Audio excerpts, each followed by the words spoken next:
Las pesadas puertas metálicas de la terminal de carga en Génova, Italia, se abrieron exactamente a las 6:30 de la mañana. Marco Bellini llevaba 3 años trabajando como oficial de aduanas. Y aquel martes de septiembre empezó como cualquier otro día con tenedores de carga alineados en filas trabajadores, manejando montacargas, el olor a combustible diésel mezclándose con el aire salado del cercano mar Mediterráneo. Marco caminaba entre los contenedores con su tableta de inspección, seleccionando al azar cajas para revisiones de rutina. La instalación procesaba miles de envíos cada semana: muebles, textiles, maquinaria, aparatos electrónicos. La mayoría de los días todo era exactamente lo que la documentación declaraba. Pero ese día sería diferente. A las 7:15, Marco se detuvo frente a una gran caja de madera marcada para envío a Túnez. La etiqueta decía muestras de muebles y textiles. Nada fuera de lo común. La documentación parecía correcta, pero algo le hizo detenerse. Marco había completado recientemente una formación adicional sobre tecnología de escaneo de carga. La terminal había adquirido nuevo equipo diseñado para detectar materiales orgánicos, ayudando a los oficiales de aduanas a encontrar sustancias ilegales ocultas en envíos legítimos. La mayoría de sus compañeros consideraban el proceso de escaneo una pérdida de tiempo, pero Marco creía en seguir el protocolo al pie de la letra. Colocó el escáner portátil junto a la caja y lo activó. La pantalla mostró los patrones de densidad habituales de madera y tela. Pero entonces, apareció algo que le heló la sangre. Una firma de calor, no el calor residual de objetos recién empacados. Era calor corporal activo. Tejido vivo. Marco dio un paso atrás con el corazón desbocado. Llamó de inmediato a su supervisor Antonio Ricci, que llegó en cuestión de minutos. «¿Qué tienes, Marco? Mira esto», dijo Marco, señalando la pantalla del escáner. «Eso no son muebles». Antonio estudió la imagen y su expresión cambió del escepticismo a la alarma. «Madre de Dios. ¿Es eso lo que creo que es ambos hombres?» Se quedaron en silencio un momento tratando de procesar lo imposible. Entonces, Antonio lo oyó, un sonido débil proveniente del interior de la caja, un gemido ahogado. Había alguien con vida allí dentro. «Traigan las palancas ahora mismo», gritó Antonio a los trabajadores cercanos. «Llamen a los servicios de emergencia de inmediato y pidan a seguridad que cierre por completo toda esta sección». 3 trabajadores corrieron con herramientas. Trabajaron frenéticamente para retirar las abrazaderas metálicas y los paneles de madera. La caja había sido sellada de forma profesional, diseñada para soportar las presiones del transporte marítimo internacional. Cada segundo parecía una hora. Cuando por fin el panel frontal cedió, todos dieron un paso atrás conmocionados.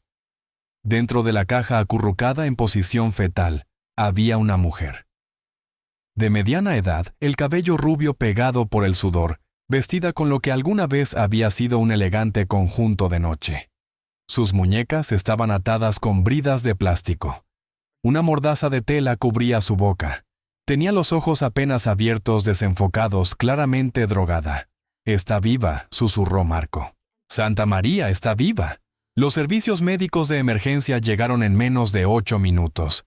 Los paramédicos sacaron con cuidado a la mujer de la caja, revisando sus signos vitales mientras cortaban las ataduras. Estaba gravemente deshidratada, la piel pálida y húmeda. Intentó hablar, pero solo logró emitir sonidos débiles. En una pequeña bolsa sujeta a su muñeca con una brida encontraron un pasaporte estadounidense.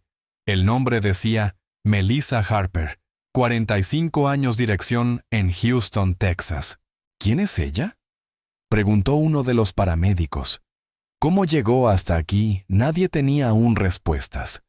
Pero mientras subían a Melissa Harper a la ambulancia, había algo absolutamente claro. Acababan de detener una operación de trata de personas. Y aquella mujer, fuera quien fuera, acababa de ser salvada de un destino peor que la muerte. La ambulancia se dirigió a toda velocidad hacia el Hospital San Martino, con las luces encendidas y las sirenas aullando. Dentro, Melissa Harper flotaba entre la conciencia y la oscuridad, incapaz de entender dónde estaba ni qué había ocurrido. Su último recuerdo claro era el de una hermosa fiesta en Milán, una copa de champán en la mano, y un hombre apuesto llamado Marco sonriéndole. ¿Cómo se había convertido su sueño de un romance en Italia en aquella pesadilla? Para entender cómo había terminado Melissa Harper dentro de aquella caja de envío, hay que retroceder 5 meses, volver a Houston, Texas, donde Melissa llevaba lo que parecía ser una vida estable y exitosa. Melissa Harper acababa de celebrar su 45 cumpleaños en marzo. Vivía en una cómoda casa adosada en el barrio de Heights, en Houston, una zona conocida por sus calles arboladas y sus casas históricas renovadas. Su vivienda de 2 plantas estaba decorada con muebles modernos y fotografías familiares que contaban la historia de una vida plena. Melissa trabajaba como agente inmobiliaria desde hacía 20 años. Era buena en su trabajo y ganaba un ingreso sólido ayudando a las familias a encontrar la casa perfecta. Sus clientes apreciaban su atención al detalle y el interés genuino que mostraba por sus necesidades. Se había ganado la reputación de ser alguien confiable y profesional. Pero detrás de ese éxito profesional, Melissa se sentía sola. Su matrimonio con David Harper había terminado 3 años antes después de 20 años juntos.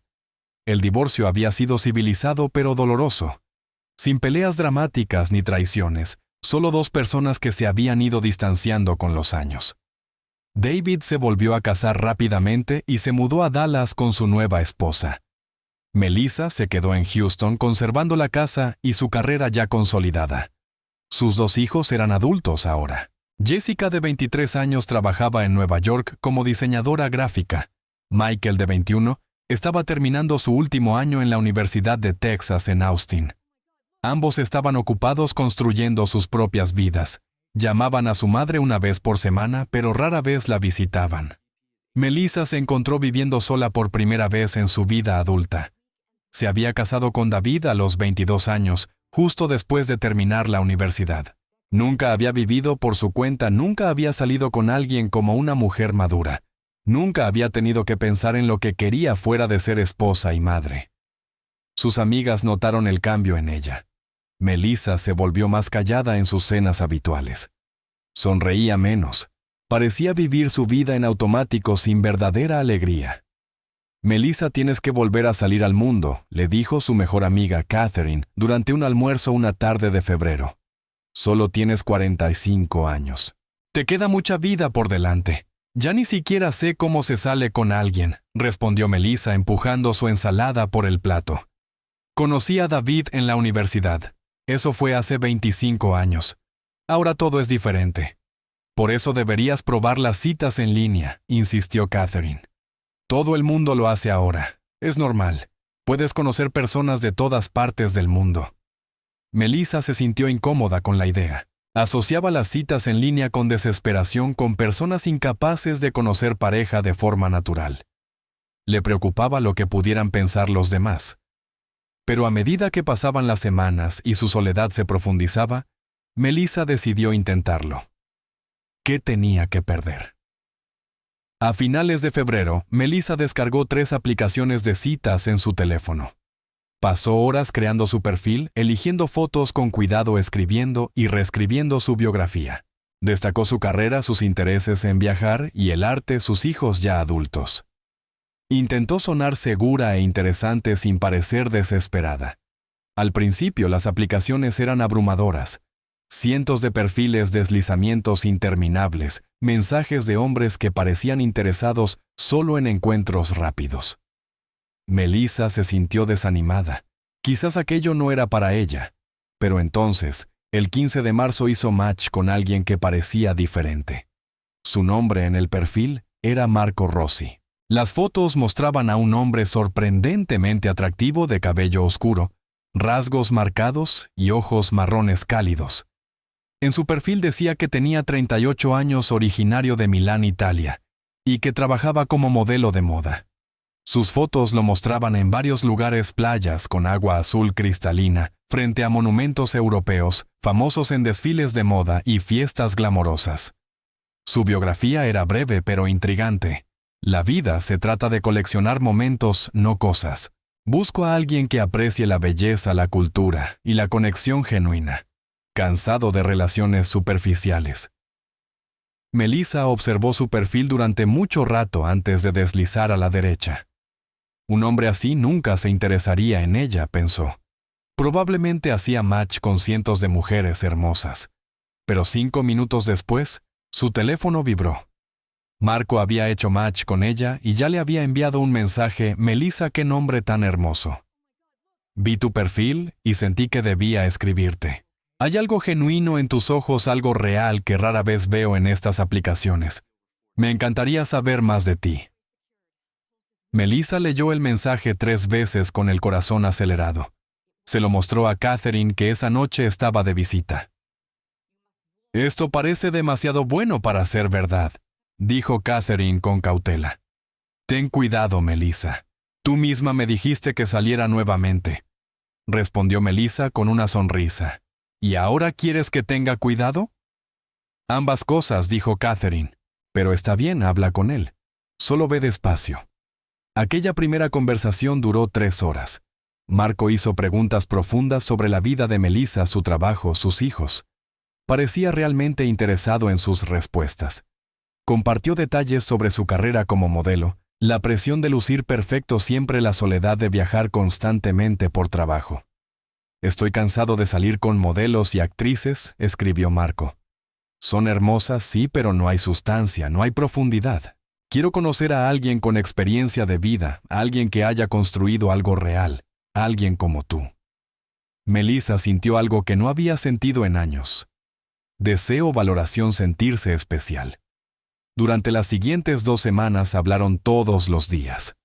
Largas conversaciones por texto en la mañana, mensajes de voz, durante sus descansos en el trabajo, videollamadas por la noche. Marco siempre llamaba desde lugares hermosos: su apartamento en Milán con vistas al Duomo, una habitación de hotel en París, donde trabajaba en una sesión fotográfica, una playa en Grecia durante la filmación de un comercial. Las videollamadas siempre tenían algo ligeramente extraño. La iluminación era tenue, o Marco usaba filtros que suavizaban la imagen.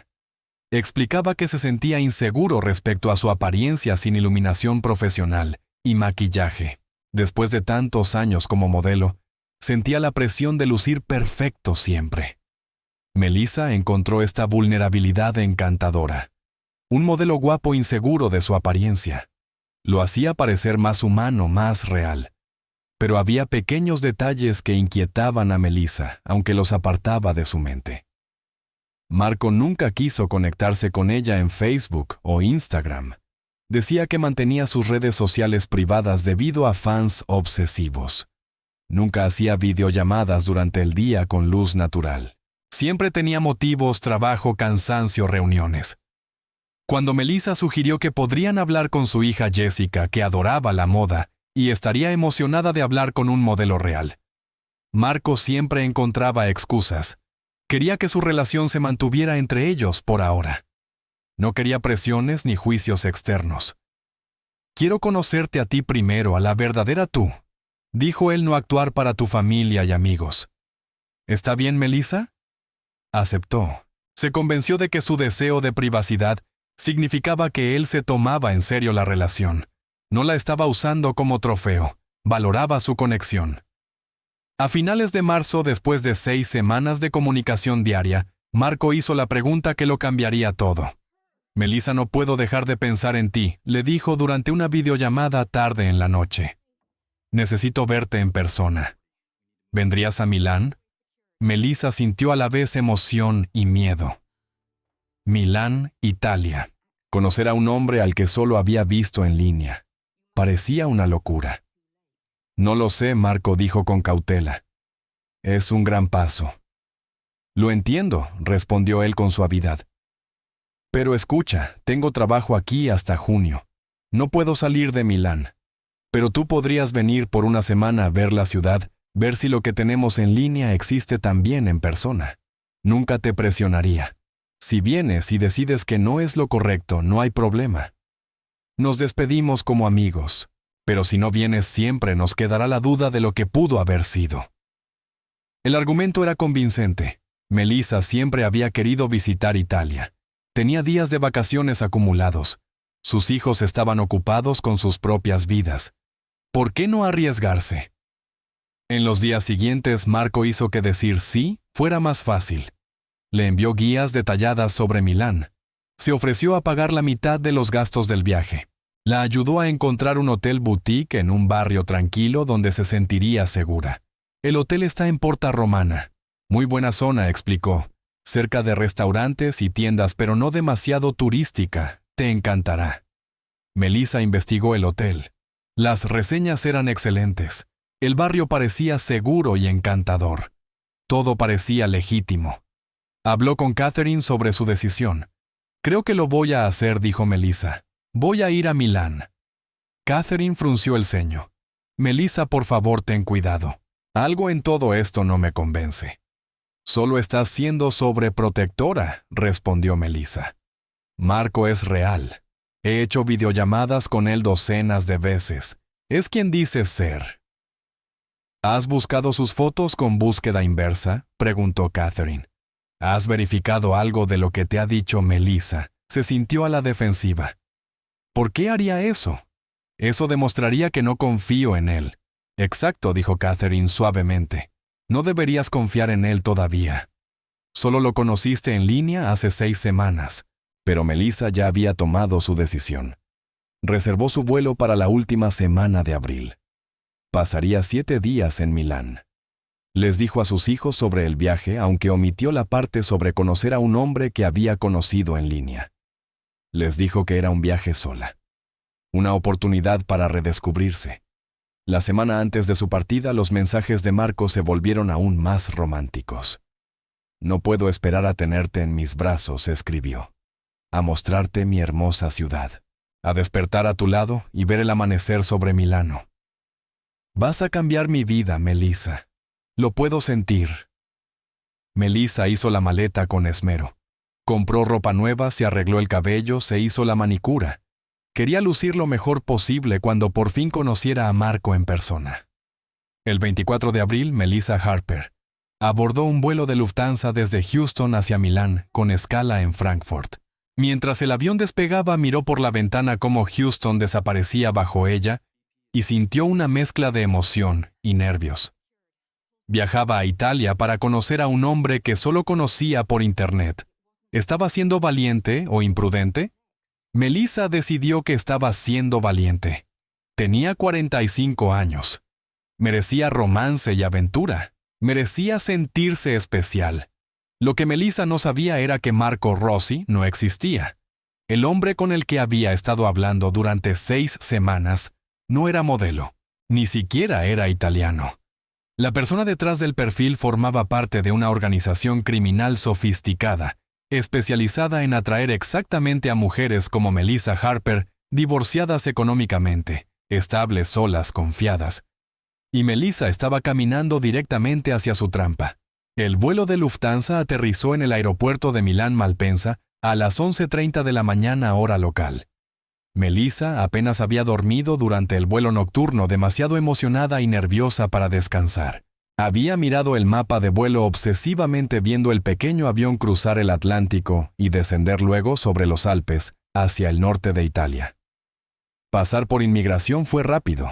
El oficial apenas miró su pasaporte antes de estamparlo con un fuerte clunk. «Bienvenida a Italia», dijo con acento marcado. Melissa recogió su maleta y pasó por la salida de nada que declarar hacia el área de llegadas. El aeropuerto estaba lleno de viajeros empresarios con trajes, familias, con niños, turistas, con mochilas.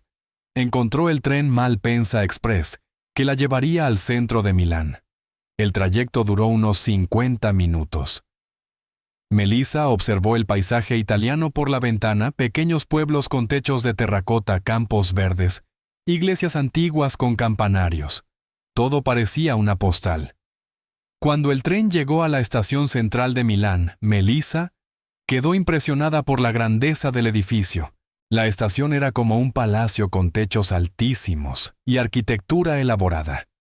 Había leído que fue construida durante la era fascista en los años 30, diseñada para impresionar con el poder y la belleza de Italia. Tomó un taxi hacia su hotel en el barrio de Porta Romana. El conductor hablaba poco inglés, pero Melissa le mostró la dirección en su teléfono, y él asintió.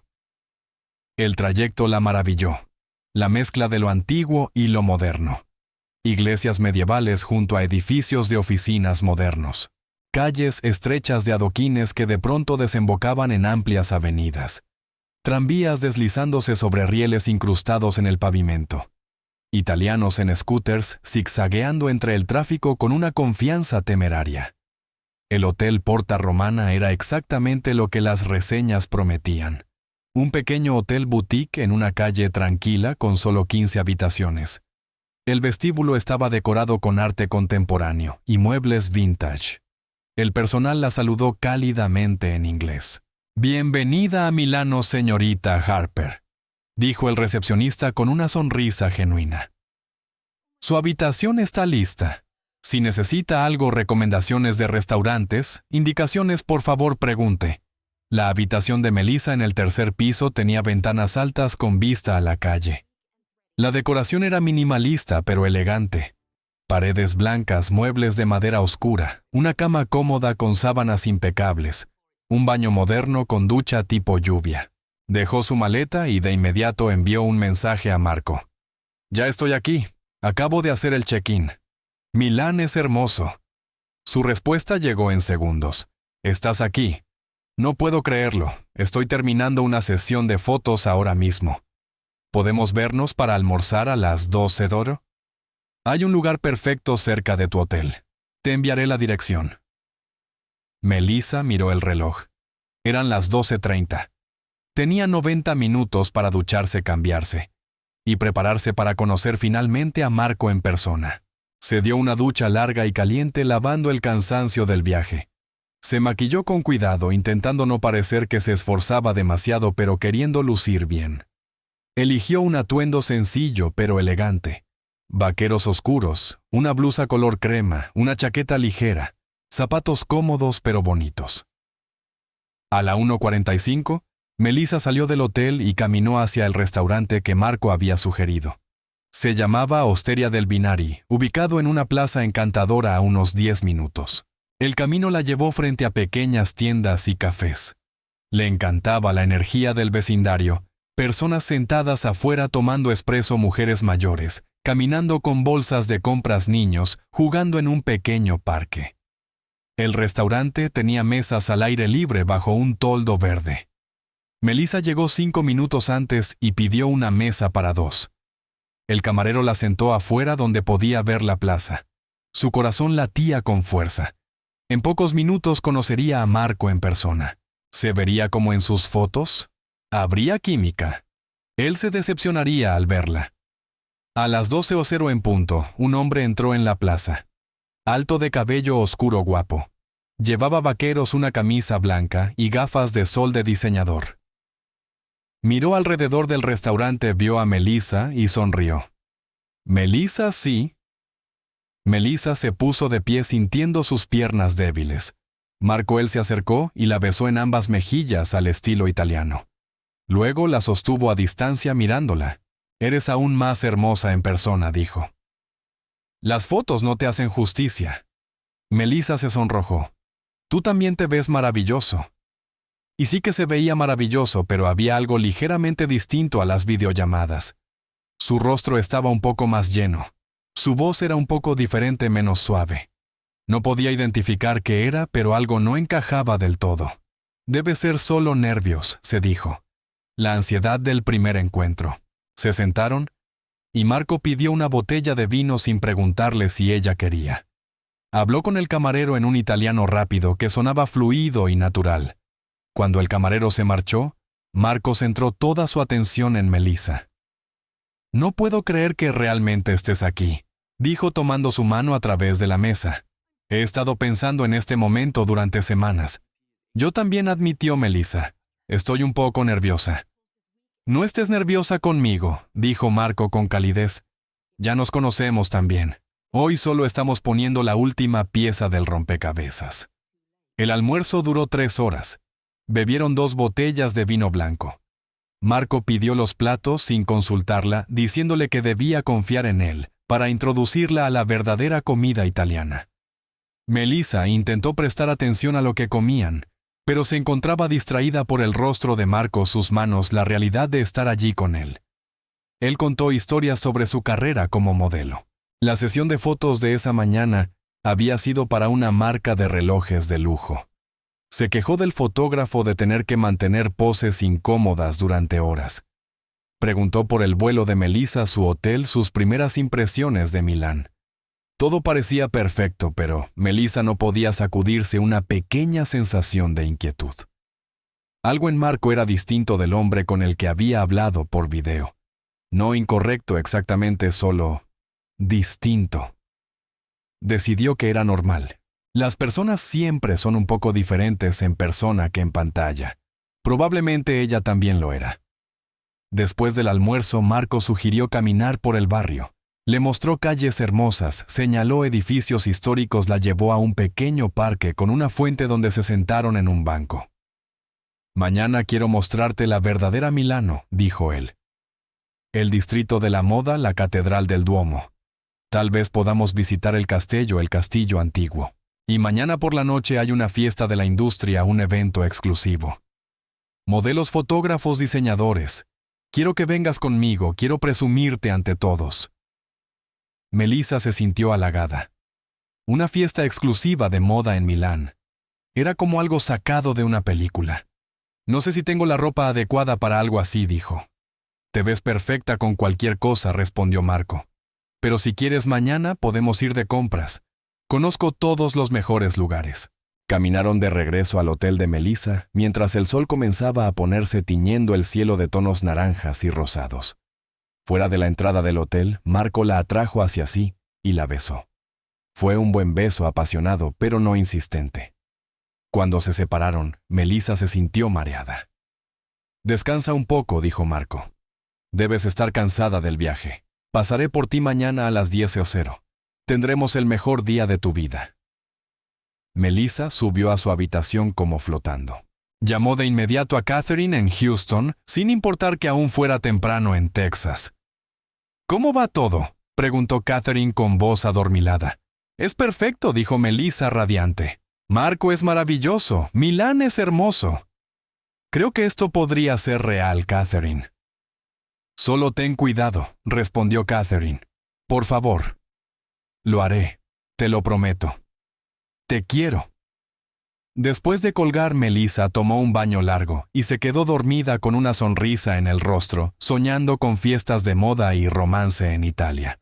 No tenía idea de que todo lo que Marco le había dicho era mentira. La sesión de fotos de esa mañana nunca había ocurrido. Las historias sobre su carrera como modelo eran ficticias. Incluso su nombre era falso. El hombre con el que había pasado la tarde se llamaba André Popescu. Tenía 34 años, de Bucarest, Rumanía. No era modelo. Era un criminal profesional especializado en atraer mujeres vulnerables mediante estafas románticas. Y Melissa Harper acababa de pasar la primera prueba. Había viajado a Milán. Había creído todo. Estaba lista para la siguiente fase de la operación. A la noche siguiente, en la exclusiva fiesta de moda, Melissa aceptaría una bebida de la mano de Marco, y todo se volvería oscuridad. A la mañana siguiente, Melissa despertó con la brillante luz italiana entrando por las ventanas del hotel. Se sentía renovada y emocionada. Ese día lo pasaría entero con Marco, viendo Milán a través de los ojos de alguien que vivía allí. Se vistió con cuidado, zapatos cómodos para caminar, vaqueros y un suéter ligero. Milán, a finales de abril, podía ser cálido durante el día, pero fresco por la mañana. Se miró en el espejo varias veces, queriendo lucir bien, sin parecer que se esforzaba demasiado. Marco llegó exactamente a las 10:00 puntual. Vestía ropa de diseñador casual que parecía sencilla, pero seguramente costaba una fortuna. La saludó con un cálido abrazo y un beso en cada mejilla. «¿Lista para ver la verdadera Milano?», preguntó con una sonrisa entusiasta. Tomaron el metro hasta el Duomo, la famosa catedral de Milán. Al salir de la estación subterránea, Melissa se quedó sin aliento. La catedral era magnífica. Su fachada de mármol blanco, cubierta de miles de estatuas y pináculos, se elevaba hacia el cielo azul como algo salido de un cuento. Marco compró entradas para subir al techo de la catedral. Subieron una escalera estrecha y salieron a la terraza donde los esperaba una vista impresionante de la ciudad. Milán se extendía en todas direcciones, una mezcla de torres medievales y rascacielos modernos. «Esto es increíble», dijo Melissa tomando fotos con su teléfono. «Espera a esta noche», respondió Marco. «Esta noche será aún mejor». Pasaron la mañana caminando por la Galleria Vittorio Emanuele, la famosa galería comercial con techo de cristal junto al Duomo. Marco señaló tiendas de lujo, Prada, Gucci, Louis Vuitton. Parecía conocer a varios empleados saludándolos con familiaridad. Al mediodía se encontraron con algunos amigos de Marco en un café. 2 hombres y una mujer, todos jóvenes y guapos, vestidos como si acabaran de salir de una revista de moda. «Melissa, estos son mis colegas», dijo Marco. «Alessandra, Luca y Giovanni. Trabajamos juntos todo el tiempo». Los 3 saludaron a Melissa con calidez. Hablaban inglés con acento italiano, preguntándole sobre su viaje, halagando su estilo, haciéndola sentir bienvenida. Ordenaron prosecco y pequeños platos, hablando sobre próximos desfiles y sesiones fotográficas. «Marco nos contó que trabajas en bienes raíces en Texas», dijo Alessandra. «Debe ser interesante». «Lo es», respondió Melissa sintiéndose un poco intimidada por lo elegantes y sofisticados que eran. «Muy diferente del mundo de la moda, eso sí». «No tan diferente», dijo Giovanni con una sonrisa. «La moda es vender sueños. Los bienes raíces es vender hogares. En ambos se trata de lograr que la gente se enamore de algo». A Melissa le agradaron estas personas. Parecían genuinas y amables. Su presencia confirmaba todo lo que Marco le había contado sobre su vida. Realmente trabajaba en la moda. Realmente eran sus colegas. Lo que ella no sabía era que Alessandra, Luca y Giovanni formaban parte de la organización criminal de Andre. Eran actores interpretando roles especialmente contratados para hacer que Melissa confiara en la historia que Marco había creado. Después del almuerzo, el grupo se separó. Marco llevó a Melissa de compras al distrito de la moda, insistiendo en comprarle un vestido para la fiesta de esa noche. «Eres mi invitada en Milano», dijo cuando ella protestó. «Déjame hacerlo. Quiero que te sientas hermosa esta noche». El vestido que eligió era impresionante, un vestido de cóctel azul oscuro de corte ajustado elegante, pero no demasiado revelador. Costaba más de lo que Melissa solía gastar en ropa, pero Marco pagó sin dudar, usando una tarjeta de crédito negra que sugería riqueza. Regresaron al hotel de Melissa a última hora de la tarde. Marco dijo que necesitaba ir a su casa a cambiarse y prepararse para la fiesta. «Pasaré por ti a las 8», dijo. «La fiesta empieza a las 9, pero deberíamos llegar un poco tarde. Vístete para impresionar. Esta noche verás cómo vivimos en Milano». Melissa pasó 2 horas arreglándose. Se tomó su tiempo con el peinado y el maquillaje, queriendo lucir perfecta. Se probó el vestido nuevo varias veces, revisando su apariencia desde todos los ángulos. Estaba nerviosa pero emocionada. A las 8 en punto, Marco llegó luciendo increíblemente apuesto con un traje oscuro a la medida. Sus ojos se abrieron con admiración al ver a Melissa. «Estás deslumbrante», dijo. «Todos en la fiesta estarán celosos de mí». Tomaron un taxi que los llevó al otro lado de la ciudad. La fiesta se celebraba en un local privado del distrito de Brera, un barrio elegante conocido por sus galerías de arte y restaurantes exclusivos. El edificio no tenía ningún letrero, solo una pesada puerta de madera y un portero revisando una lista de nombres. «Marco Rossi +1», dijo Marco con seguridad. El portero revisó su lista y asintió abriendo la puerta para dejarlos pasar. Melissa entró en otro mundo. El lugar era un antiguo almacén convertido con techos altísimos, paredes de ladrillo expuesto y arte moderno colgado por todas partes. Música electrónica suave sonaba de fondo. Personas hermosas llenaban el espacio conversando y riendo con copas de champán en la mano. Camareros vestidos de negro circulaban con bandejas de bebidas y pequeños aperitivos. La iluminación era tenue y atmosférica, creando una sensación íntima a pesar de lo amplio del lugar. «Bienvenida al mundo de la moda milanesa», dijo Marco tomándola de la mano y guiándola hacia adentro. Durante las siguientes 2 horas, Marco presentó a Melissa a decenas de personas, fotógrafos, modelos, diseñadores, editores de revistas. Todos parecían conocerlo. Todos eran bellos y elegantes. Melissa se sentía como dentro de una película. Bebió champán. Probó aperitivos exóticos. Escuchó conversaciones sobre desfiles de moda en París, Milán y Nueva York. Se sintió especial, elegida parte de un mundo exclusivo que hasta entonces solo había visto en revistas. Hacia las 10:30, Marco la llevó a un rincón más tranquilo del local, donde se había reunido un pequeño grupo más amigos y colegas suyos. «Melissa, déjame traerte una copa nueva», dijo Marco. «¿Qué quieres? Champán está bien», respondió ella. Marco desapareció hacia la barra. Melissa conversó con las personas a su alrededor, respondiendo preguntas sobre Texas, sobre sus primeras impresiones de Milán. Todos eran amables y acogedores. Pocos minutos después, Marco regresó con 2 copas de champán. Le entregó una a Melissa. «Por los nuevos comienzos», dijo alzando su copa. «¿Por los nuevos comienzos?», repitió Melissa chocando su copa con la de él. Bebió la mitad del champán de un solo trago. Tenía un sabor un poco distinto al del champán que había tomado antes, ligeramente más amargo. Supuso que era solo una marca diferente. En cuestión de minutos, Melissa comenzó a sentirse extraña. La habitación empezó a girar suavemente. Las voces a su alrededor se volvieron distantes como ecos. Intentó concentrarse, pero su visión se estaba nublando. «Marco», dijo agarrándose de su brazo. «No me siento bien. Solo necesitas un poco de aire», contestó Marco con una voz que sonaba lejana. «Déjame llevarte afuera». Marco la rodeó por la cintura sosteniendo su peso.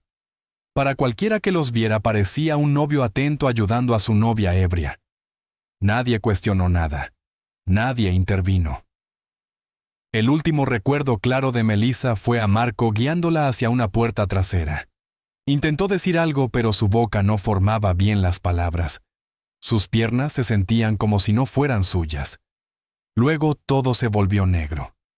Cuando Melissa abrió los ojos no pudo ver nada. Una oscuridad total la rodeaba.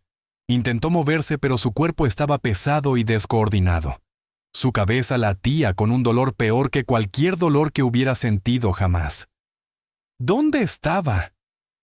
Intentó incorporarse, pero de inmediato golpeó su cabeza contra algo duro. Madera. Estaba en un espacio cerrado. Extendió las manos y sintió paredes por todos lados. Tablas de madera rugosa. El pánico la invadió. Intentó gritar, pero descubrió que tenía la boca amordazada con un trapo. Intentó mover los brazos, pero sintió las ataduras en sus muñecas, bridas de plástico que se le clavaban en la piel. La mente de Melissa corría tratando de entender qué estaba pasando. Lo último que recordaba era la fiesta, el champán, sentirse mareada a Marco, ayudándola a salir. Marco le había hecho esto. Pero ¿por qué nada tenía sentido? Intentó patear las paredes de su prisión, pero sus piernas estaban débiles y descoordinadas. La droga que le habían dado aún afectaba su cuerpo. Sus movimientos eran lentos y torpes. El tiempo dejó de tener significado en la oscuridad. Melissa entraba y salía de la conciencia, incapaz de mantenerse despierta por períodos prolongados. Cada vez que despertaba, la realidad la golpeaba de nuevo. Estaba atrapada en algún tipo de caja, atada y amordazada sola. La temperatura era incómoda, no extremadamente fría, pero lo suficientemente fresca para ser desagradable. El aire olía a madera y a algo químico. ¿Barniz? ¿Quizá? ¿O pintura? Pasaron horas, o tal vez minutos. Melissa no podía distinguir. Intentó mantener la calma, pero oleadas de pánico la abrumaban. Pensó en sus hijos Jessica y Michael. Sabrían que algo estaba mal. Alguien la buscaría.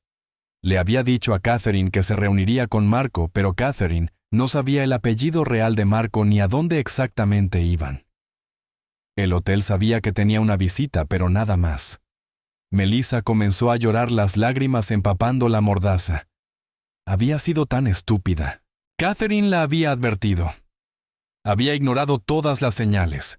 Había volado a un país extranjero para conocer a un hombre que solo conocía por Internet. Y ahora iba a morir en aquella caja. Podía sentir su cuerpo debilitándose. Estaba desesperadamente sedienta. Tenía la boca tan seca como la arena. La garganta le ardía. No había tomado agua desde antes de la fiesta. ¿Cuánto tiempo había pasado? ¿Horas? ¿Días? De pronto oyó algo. Sonidos amortiguados desde el exterior de su prisión. Voces, hablando en un idioma que no entendía. No era italiano. Era otra lengua áspera gutural. Luego, movimiento.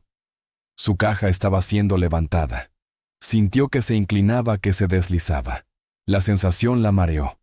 Intentó gritar a través de la mordaza, pero solo logró un gemido débil. Más movimiento. El sonido de maquinaria, pitidos, metal contra metal, voces gritando instrucciones. Melissa comprendió con horror que la estaban transportando, moviendo como carga, como mercancía. ¿A dónde la llevaban? Intentó mantenerse consciente escuchando cualquier pista sobre dónde estaba, pero la combinación de las drogas en su sistema y el agotamiento físico era demasiado. Sintió que caía otra vez en la oscuridad. Cuando volvió a despertar, todo se movía. Podía sentir vibraciones a través de la madera, el sonido de un motor. Estaba dentro de algún tipo de vehículo. Melissa intentó estimar cuánto tiempo había estado inconsciente. Al menos horas, quizá un día entero. Su cuerpo suplicaba agua. Su vejiga estaba dolorosamente llena. Sus músculos dolían por estar en la misma posición encogida. Intentó cambiar de postura, pero la caja era demasiado pequeña. Apenas podía moverse. Estaba acurrucada en posición fetal con las rodillas contra el pecho y los brazos atados delante de ella. El olor dentro de la caja empeoraba. El aire se sentía espeso y viciado. Melissa temía quedarse sin oxígeno. ¿Era posible asfixiarse dentro de una caja de madera sellada? No lo sabía. Más tiempo pasó. El vehículo siguió avanzando. Melissa entraba y salía de la conciencia, su mente jugándole trucos. Alucinó a su hija Jessica de pie junto a ella, preguntándole por qué había sido tan estúpida. Soñó con su exmarido David negando con la cabeza, decepcionado. Luego el vehículo se detuvo. El motor se apagó. Silencio. Melissa oyó puertas abriéndose.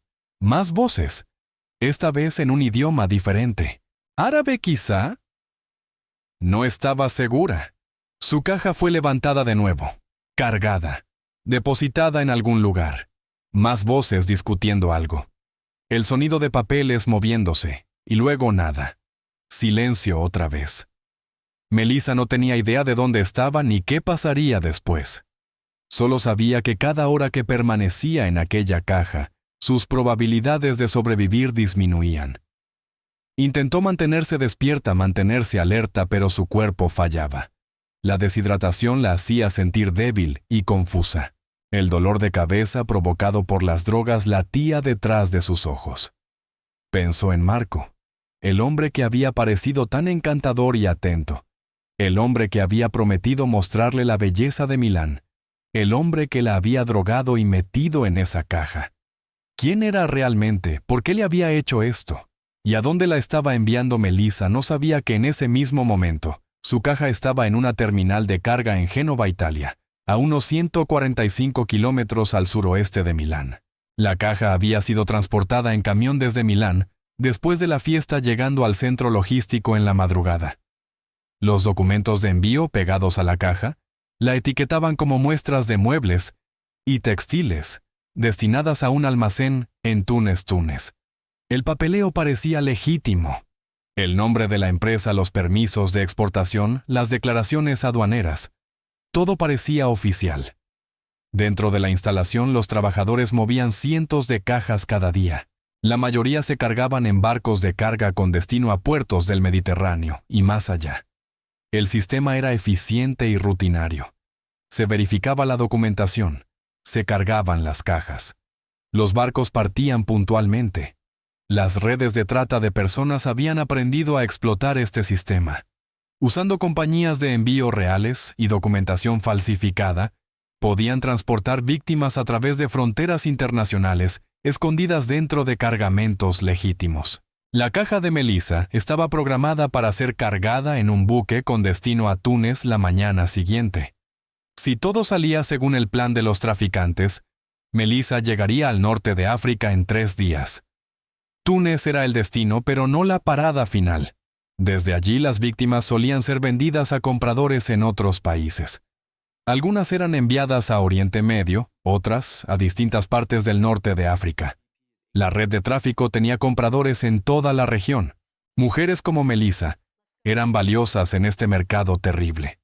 De mediana edad, educadas estadounidenses, podían ser obligadas a distintos tipos de explotación, servidumbre doméstica, trabajo sexual comercial. Algunas incluso eran rescatadas a cambio de dinero, chantajeando a sus familias tras semanas o meses de cautiverio. La organización criminal que había elegido a Melissa llevaba años operando. Usaban estafas románticas para atraer a las víctimas a Italia, donde podían secuestrarlas con mayor facilidad. Milán era perfecta porque era una ciudad internacional, donde los extranjeros eran comunes y pasaban desapercibidos. Mujeres viajando solas para conocer a supuestos pretendientes no despertaban sospechas. La organización había perfeccionado su método con los años. Creaban perfiles falsos sofisticados en aplicaciones y sitios de citas. Empleaban personas que hablaban inglés perfecto para mantener largas conversaciones con sus objetivos. Se tomaban su tiempo construyendo confianza antes de invitar a las víctimas a Italia. Una vez que las víctimas llegaban a Milán, todo avanzaba rápidamente: una bebida adulterada en una fiesta o restaurante, traslado a un almacén, empaquetamiento en una caja de envío y exportación, mediante canales logísticos legítimos. La mayoría de las víctimas nunca volvían a aparecer, pero Melissa estaba a punto de tener una suerte que jamás habría imaginado. Porque en el centro de envíos de Génova, un agente de aduanas llamado Marco Bellini tenía un mal presentimiento sobre una caja en particular, etiquetada como muestras de muebles y textiles. Marco llevaba 3 años trabajando allí. Había visto miles de envíos. Sabía cómo lucía lo normal, y algo en esa caja no cuadraba. Quizá era el peso. El manifiesto decía muebles y textiles que debían ser relativamente ligeros, pero cuando la carretilla elevadora movió la caja, pareció más pesada de lo esperado. Quizá era el destino. Túnez era un destino común, pero ese remitente en particular era nuevo. Marco no había visto ese nombre antes, o quizá era simplemente intuición. Algo le dijo que mirara más de cerca. Marco decidió usar el nuevo equipo de escaneo de la instalación. La mayoría de los agentes de aduanas pensaban que los escáneres eran una pérdida de tiempo. Lentificaban las operaciones. La mayoría de las veces solo mostraban lo que decía el papeleo. Pero Marco creía en seguir el protocolo correctamente. Colocó el escáner portátil junto a la caja y lo activó. Al principio la imagen mostraba patrones normales de densidad madera, tela, nada inusual. Luego apareció la firma de calor. Marco miró fijamente la pantalla sin creer lo que veía. No era calor residual de objetos recién embalados. Era calor corporal, activo, tejido vivo. Alguien estaba dentro de esa caja. En cuestión de minutos, los servicios de emergencia estaban en camino. En menos de 1 hora, Melissa Harper era trasladada al hospital en Génova casi inconsciente pero viva. La decisión del agente de aduanas de seguir el procedimiento correctamente le había salvado la vida. Pero para Melissa, la pesadilla estaba lejos de terminar. El rescate físico era solo el comienzo. Ahora debía enfrentar el trauma psicológico de lo que le habían hecho. Y debía ayudar a las autoridades a entender quién le hizo esto y por qué. Porque el caso de Melissa no era aislado. Era una víctima más dentro de una operación mucho más grande que llevaba años destruyendo vidas.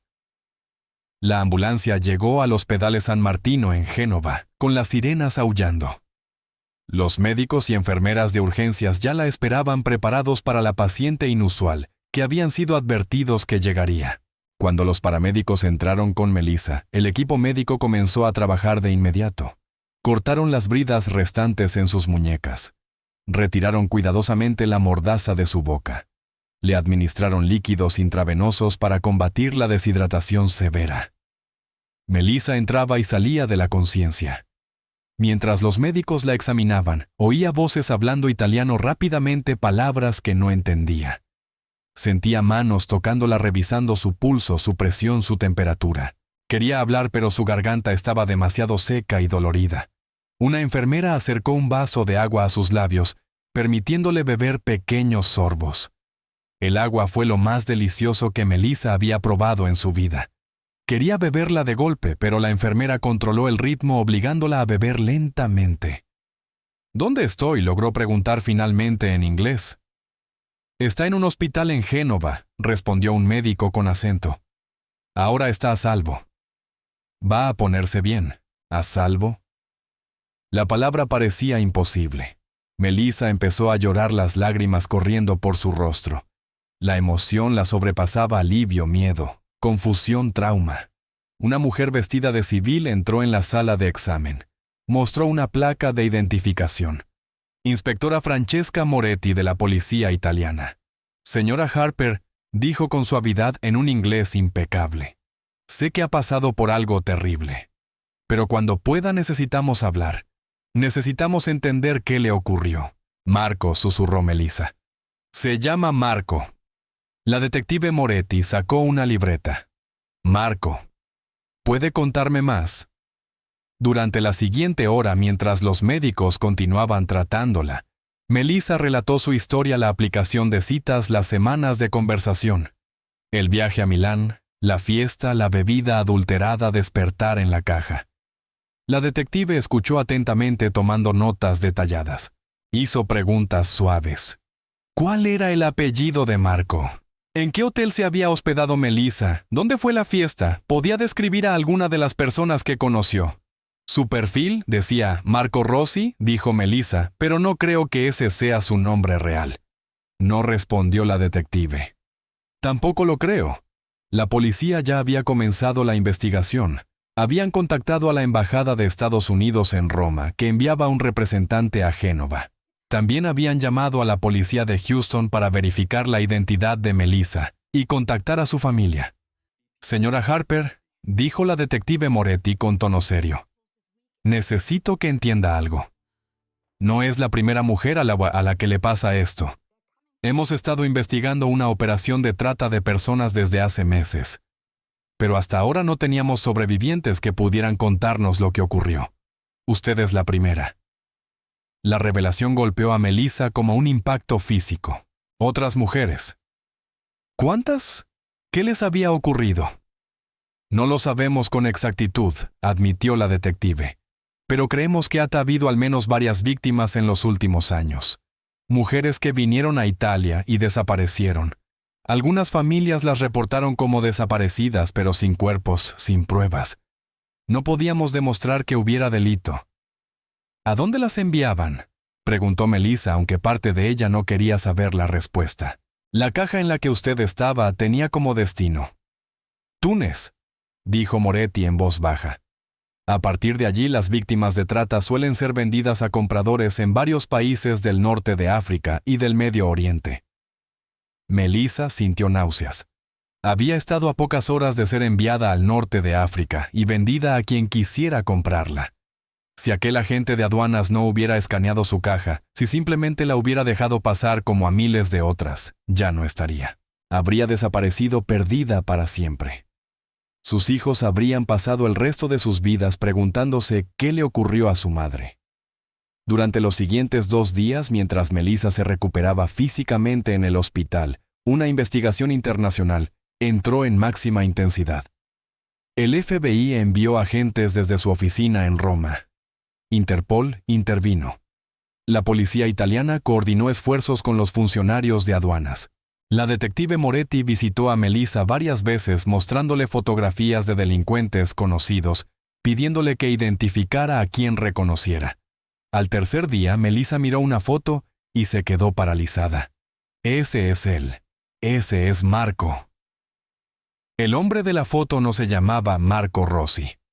Su nombre era André Popescu, 34 años, ciudadano rumano, con antecedentes por fraude e identidad falsa.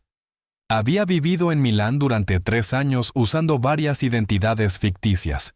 La policía italiana allanó un apartamento en el barrio de Porta Romana, el mismo donde estaba el hotel de Melissa. Allí encontraron evidencia de la operación, varios teléfonos, documentos de identidad falsos, fotos de distintas mujeres que aparentemente habían sido objetivos previos. También encontraron la ropa que Marco había usado al conocer a Melissa, sus gafas de diseñador. Pero André Popescu había desaparecido. Se había escabullido apenas unas horas después del rescate de Melissa, aparentemente alertado de que la operación había fallado, aunque no había logrado borrar todas sus huellas. La investigación pudo identificar a varios de sus cómplices, los 3 amigos que Melissa había conocido en el almuerzo: Alisandra, Luca y Giovanni. Sus nombres reales eran Elena Ruscu, 32 años, Bogdan Ionescu, 28, y Radu Muloven, 31, todos rumanos que trabajaban con André. En el transcurso de una semana, los 3 fueron arrestados en distintas partes de Italia. Bajo interrogatorio comenzaron a revelar información sobre la organización más amplia. Lo que los investigadores descubrieron fue impactante. No se trataba de un grupo pequeño de delincuentes. Era una red internacional sofisticada de trata de personas con operaciones en múltiples países. La organización había estado realizando estafas románticas durante al menos 5 años. Buscaban específicamente a mujeres de mediana edad divorciadas o viudas de países occidentales ricos. Las estadounidenses eran especialmente valiosas porque un pasaporte de EE facilitaba ciertas transacciones y porque las familias estadounidenses tendían a pagar rescates más altos si llegaban a ser contactadas. Los estafadores creaban perfiles falsos en múltiples aplicaciones y sitios de citas. Contrataban a personas con inglés perfecto para mantener conversaciones durante semanas o meses antes de invitar a las víctimas a Italia. Milán era el lugar preferido porque era glamoroso e internacional, y las víctimas desconfiaban menos. Las fiestas donde drogaban a las víctimas siempre se realizaban en locales privados alquilados exclusivamente para esas operaciones. El personal que servía las bebidas formaba parte del engaño. Las personas hermosas que llenaban las salas eran actores contratados o delincuentes de bajo nivel, interpretando papeles. Una vez que drogaban a las víctimas, las transportaban a un almacén en las afueras de Milán. Allí eran empaquetadas en cajas de envío y enviadas a Génova para su exportación al norte de África. La investigación reveló documentos que sugerían que al menos 14 mujeres habían sido objetivo de la red en los últimos 5 años. 8 habían sido traficadas con éxito. Las otras 6 habían cancelado el viaje antes de viajar a Italia, o habían logrado escapar antes de ser enviadas. De las 8 víctimas enviadas, solo 3 fueron localizadas. 2 fueron encontradas en Túnez en condiciones terribles pero vivas. Fueron repatriadas a sus países con ayuda de organizaciones internacionales. Las otras 5 nunca fueron encontradas. La policía temía que hubieran sido vendidas en otros países o asesinadas si resultaban difíciles de controlar. 3 semanas después de su rescate, Melissa estuvo finalmente lo bastante fuerte como para regresar a Estados Unidos. El FBI organizó su viaje llevándola de regreso de Milán a Houston en un vuelo directo. Jessica y Michael la esperaban en el aeropuerto. Cuando Melissa vio a sus hijos, se derrumbó llorando. Jessica y Michael abrazaron a su madre, los 3 llorando juntos. Mamá dijo: «Jessica, pensamos que te habíamos perdido». «Yo también pensé que ustedes me habían perdido», respondió Melissa. Los medios habían cubierto la historia ampliamente. «Mujer encontrada en una caja de envío», decían los titulares. «Agente inmobiliaria de Texas rescatada de red de trata de personas». Se había vuelto famosa por algo que jamás deseó. De vuelta en Houston, Melissa intentó retomar su vida normal, pero todo era distinto. No podía dormir sin pesadillas de estar atrapada en la oscuridad. No podía ir a restaurantes concurridos sin sufrir ataques de pánico. Cosas simples como usar un ascensor le provocaban terror claustrofóbico. Su terapeuta la diagnosticó con TEPT, severo trastorno de estrés postraumático, la misma condición que afecta a soldados que regresan de la guerra. «Porque eso fue lo que te pasó», explicó su terapeuta. «Fuiste a la guerra. Estuviste en una situación de vida o muerte. Tu cerebro sigue en modo de supervivencia.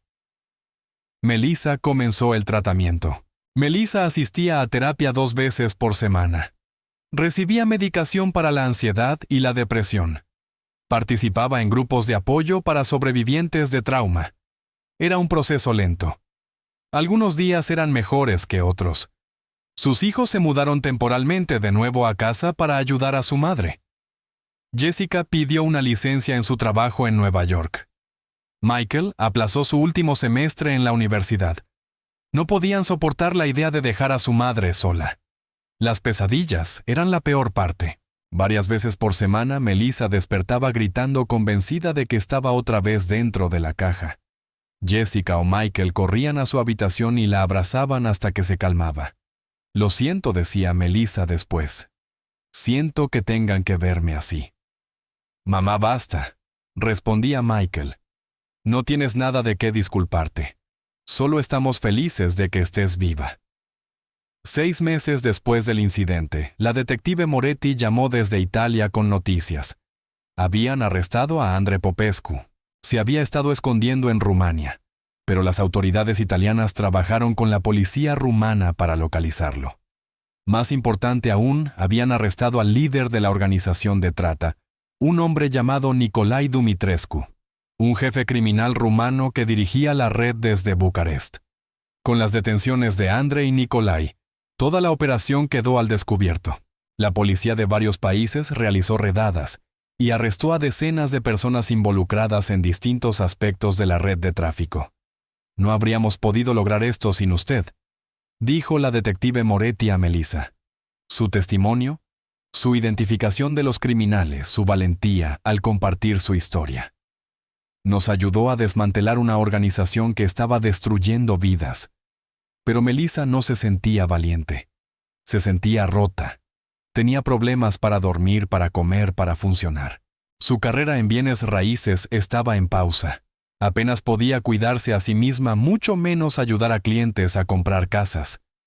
Era una sobreviviente, sí, pero sobrevivir no se sentía como ganar. Por esa época, Catherine fue a visitarla. Su mejor amiga había estado llamando todos los días desde el rescate, ofreciéndole apoyo y amor. Ahora Catherine se sentó en la sala de Melissa sosteniendo su mano. «Ojalá te hubiera detenido de ir», dijo Catherine. Sabía que algo no estaba bien. «Debí insistir más para convencerte». «¿Lo intentaste?», respondió Melissa. «Yo no escuché. Estaba tan desesperada por sentirme especial otra vez, por sentirme querida». «Ignoré todas las señales». «No estabas desesperada», dijo Catherine. «Eras humana. Querías conexión. Eso no es una debilidad». Pero Melissa no lograba quitarse de encima la sensación de haber sido ingenua. Había caído en la estafa más antigua, el romance demasiado perfecto, el desconocido guapo que le prestó atención. Sentía vergüenza. Su terapeuta trabajó con ella esa vergüenza, la culpa y la autoinculpación que muchos sobrevivientes de trauma experimentan. «Fuiste elegida por profesionales», explicó la terapeuta. «Estos criminales estudian psicología. Saben exactamente cómo manipular las emociones humanas. Te escogieron precisamente porque conocían tus vulnerabilidades. Eso no te hace débil ni tonta. Los hace a ellos depredadores expertos». Poco a poco, muy lentamente, Melissa empezó a sanar. Las pesadillas se hicieron menos frecuentes. Los ataques de pánico se volvieron más manejables. Comenzó a ir sola al supermercado otra vez. Volvió a conducir sin miedo. Un año después del rescate, la detective Moretti llamó de nuevo. El juicio iba a comenzar en Italia. ¿Estaría Melissa dispuesta a testificar en persona? La primera reacción de Melissa fue decir que no. No quería volver a ver a Andre Popescu. No quería pisar Italia otra vez. Pero entonces pensó en las otras víctimas, las mujeres que no habían tenido su suerte, las que seguían desaparecidas, las que no habían sobrevivido. Pensó en las posibles víctimas, futuras mujeres que podrían ser atrapadas por operaciones similares si esos criminales no eran detenidos por completo. «Testificaré», dijo Melissa a Moretti. «Haré lo que sea necesario». En marzo, exactamente un año después de haber hecho match con Marco Rossi en línea, Melissa Harper regresó a Italia. Esta vez estaba acompañada por agentes del FBI, su hija Jessica y una consejera de trauma. El juicio se celebró en un tribunal de Milán, la misma ciudad donde había sido drogada y secuestrada.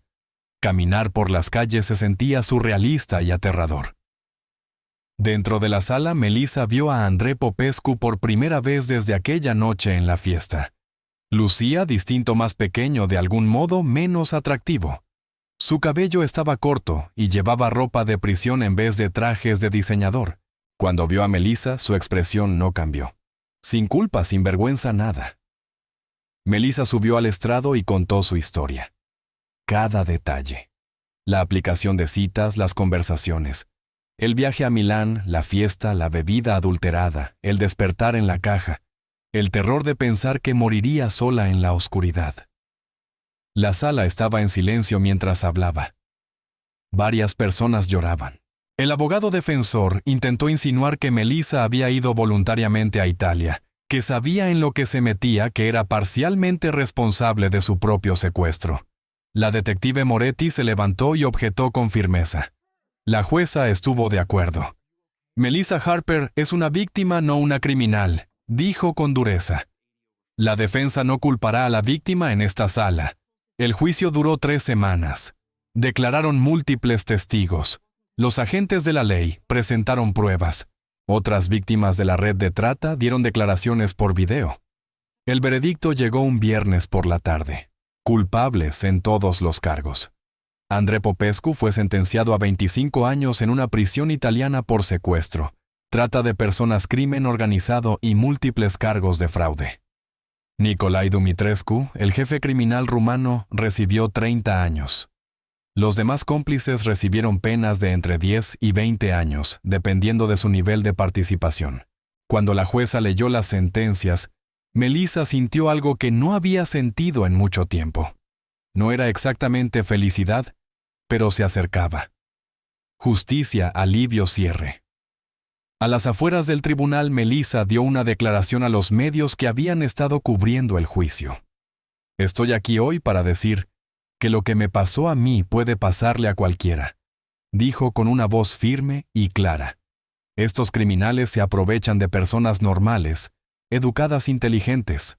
Nos estudian, aprenden nuestras debilidades, explotan nuestro deseo humano de conexión y amor. Miró directamente a las cámaras. Si estás hablando con alguien en línea que parece demasiado perfecto para ser real, probablemente lo sea.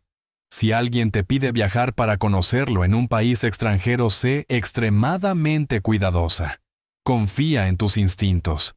Si algo se siente mal, probablemente está mal. Y si eres víctima de una estafa o de trata, por favor da un paso adelante. Denúncialo. Háblalo. No dejes que la vergüenza te impida buscar ayuda. No estás sola. La declaración se volvió viral. En pocos días, millones de personas habían visto el video. Melissa recibió cientos de mensajes de mujeres que habían tenido experiencias similares o que casi habían caído en estafas parecidas. El impacto fue inmediato. Las plataformas de citas implementaron nuevas medidas de seguridad. Los requisitos de verificación se volvieron más estrictos. Aparecieron advertencias sobre conocer a desconocidos en el extranjero en los perfiles. Varios países aprobaron nuevas leyes para facilitar el procesamiento de estafas románticas internacionales y redes de trata. De vuelta en Houston, Melissa fundó una organización llamada Safe Connections. La organización educaba a la gente sobre estafas románticas, brindaba apoyo a sobrevivientes de trata y trabajaba con autoridades para prevenir delitos similares. Se convirtió en conferencista pública, viajando a conferencias y universidades para compartir su historia. La vergüenza que había sentido fue reemplazada por un propósito. Si su pesadilla podía evitar que otra persona experimentara el mismo horror, entonces, hablar valía la pena. 2 años después del rescate, Melissa finalmente pudo volver a trabajar a tiempo parcial. Ya no podía dedicarse a bienes raíces a tiempo completo. El estrés era demasiado, pero podía atender a algunos clientes y regresar lentamente a la normalidad. También comenzó a salir nuevamente, aunque con mucha cautela. Esta vez solo salía con hombres locales. Esta vez realizaba búsquedas inversas de imágenes en todas las fotos de perfil. Esta vez les contaba todo a sus amigos y familia sobre cualquier persona con la que hablara. Y esta vez escuchaba a sus instintos. Conoció a Greg en un evento benéfico para Safe Connections. Él era voluntario, un oficial de policía retirado que quería ayudar a prevenir delitos como el que había sufrido Melissa. Comenzaron a hablar, luego a reunirse para tomar café y después a salir. Greg entendía el trauma de Melissa. Nunca la presionaba. Le permitía sanar a su propio ritmo. La acompañaba a sesiones de terapia cuando ella lo pedía. La abrazaba durante las pesadillas sin juzgarla. «Sé que vengo con mucho equipaje», le dijo Melissa una noche. «Todos tenemos equipaje», respondió Greg con suavidad. «El tuyo simplemente proviene de haber sobrevivido algo que la mayoría de la gente ni siquiera puede imaginar». Eso no me asusta. Me hace respetarte aún más. 3 años después de su rescate, Melissa se encontraba de pie en un escenario durante una conferencia sobre trata de personas en Washington, D.C. Estaba allí para recibir un premio por su labor de defensa. Su fundación había ayudado a identificar y rescatar a 17 víctimas de trata solo en el último año. Jessica y Michael estaban en el público orgullosos de su madre. Catherine también estaba allí. Incluso la detective Moretti había volado desde Italia para la ceremonia. Cuando Melissa aceptó el premio, pensó en dónde había estado 3 años antes, atrapada en una caja de madera convencida de que iba a morir. Pensó en el agente de aduanas que le salvó la vida al seguir el procedimiento y escanear su caja. Pensó en el largo y difícil camino de la recuperación. «El trauma no nos define», dijo Melissa en su discurso de aceptación. «Lo que nos define es lo que hacemos después del trauma. ¿Permitimos que nos destruya o lo usamos para ayudar a otros? ¿Nos escondemos en la vergüenza o hablamos para evitar que otros sufran lo mismo?» Miró al público. «Yo elijo hablar. Elijo convertir mi pesadilla en propósito. Porque si mi historia salva aunque sea una vida, entonces todo lo que pasé habrá valido la pena». La audiencia se puso de pie y aplaudió. Melissa sintió lágrimas en sus mejillas, pero ahora eran lágrimas distintas, no de trauma ni de miedo, sino de sanación y esperanza. 5 años después del incidente, Melissa Harper vivía una vida que jamás habría imaginado durante aquellas horas oscuras dentro de la caja de envío. Se había casado con Greg en una pequeña ceremonia rodeada de amigos cercanos y familiares. Dirigía su fundación a tiempo completo, la cual se había expandido para ayudar a cientos de sobrevivientes. Testificaba regularmente en juicios contra traficantes de personas, su testimonio ayudando a condenar criminales en varios países. Las pesadillas aún aparecían ocasionalmente. El TEPT probablemente siempre sería parte de su vida, pero había aprendido a manejarlo, a vivir con ello, a no dejar que la controlara. Ella conservaba un recordatorio de aquel tiempo terrible, la pulsera hospitalaria que le habían puesto en la muñeca cuando llegó a la sala de emergencias en Génova. La guardaba en una pequeña caja sobre su escritorio en la oficina de su fundación. A veces, cuando se sentía débil o desanimada, miraba esa pulsera. Recordaba que había sobrevivido a lo impensable. Había estado a horas de desaparecer para siempre, de ser vendida, explotada y posiblemente asesinada, pero había sobrevivido. Si sobrevivía a eso, se decía, puedo sobrevivir a cualquier cosa. La historia de Melissa se convirtió en un caso de estudio utilizado en entrenamientos policiales alrededor del mundo. Su testimonio ayudó a cambiar leyes internacionales sobre la seguridad en las citas en línea y la persecución de la trata de personas. Su fundación ayudó a innumerables personas a evitar estafas similares. Pero quizá lo más importante fue que Melissa demostró que las víctimas pueden convertirse en sobrevivientes, y que los sobrevivientes pueden convertirse en defensores. Demostró que incluso el trauma más oscuro puede transformarse en luz para otros. El agente de aduanas que la encontró, Marco Bellini, mantuvo contacto con Melissa a lo largo de los años. Sentía una conexión especial con ella, habiéndole salvado la vida literalmente. Visitó Houston una vez, conoció a Melissa y a su familia, vio la fundación que ella había construido. Solo estaba haciendo mi trabajo, dijo Marco con modestia cuando Melissa volvió a agradecerle por milésima vez. Hacías más que tu trabajo, respondió ella. Estabas prestando atención. Confiaste en tu intuición. Seguiste el procedimiento cuando hubiera sido más fácil no hacerlo. Salvaste mi vida. Marco había recibido reconocimiento en Italia por sus acciones.